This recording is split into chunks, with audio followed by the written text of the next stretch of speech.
बहुत प्राचीन समय की बात है। ब्रह्मा जी और विष्णु जी के बीच ये विवाद उत्पन्न हुआ कि उनमें से कौन श्रेष्ठ है। दोनों ही देवताओं ने अपने अपने अस्तित्व को सर्वोपरि सिद्ध करने के लिए तर्क देने शुरू कर दिए। तभी वहां एक दिव्य तेजस्वी पुरुष प्रकट हुआ। ये कोई और नहीं बल्कि स्वयं भगवान शिव ही थे, लेकिन उन्होंने किसी ऋषि का रूप लिया था।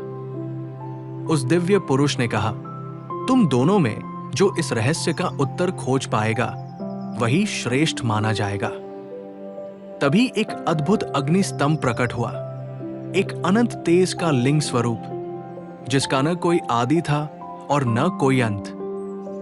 ब्रह्मा जी बोले, मैं इस स्तंभ का सिर, ऊपर का भाग खोजूंगा।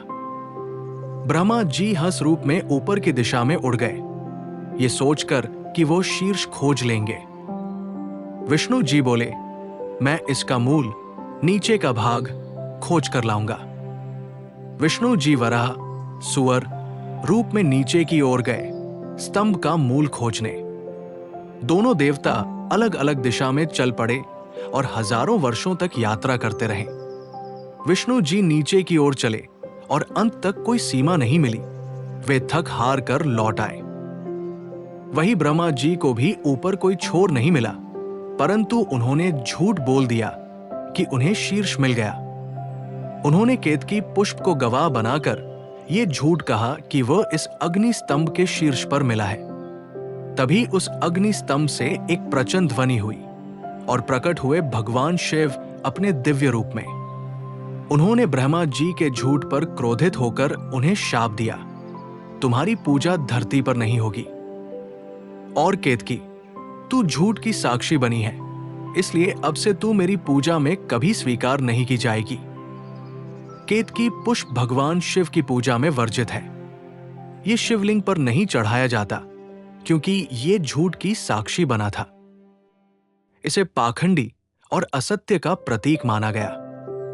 फिर शिव बोले, ये जो तुम देख रहे हो यह कोई सामान्य अग्नि नहीं, मेरा लिंग रूप है, न आदि है न अंत।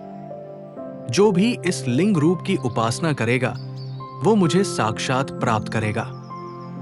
शिक्षा और संदेश, सत्य और विनम्रता की सदा विजय होती है। विष्णु जी की तरह अहंकार का अंत निश्चित है, चाहे वो देवता ही क्यों न हो। झूठ की सहायता करने वाला भी दोषी होता है।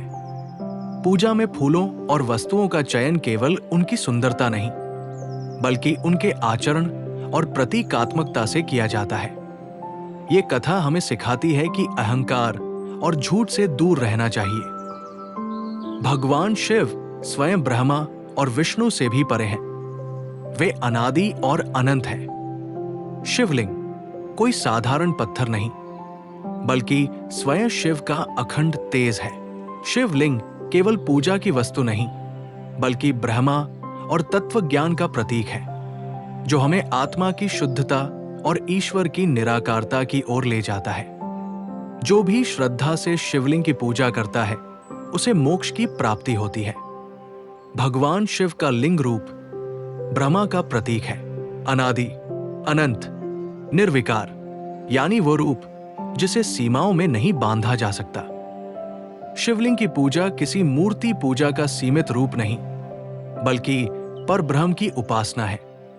यह सत्य, चेतना और अनंत ऊर्जा का प्रतीक है। शिवलिंग न तो स्त्री है, न पुरुष, न देव, न दानव, वो तत्व है, वो परब्रह्म है।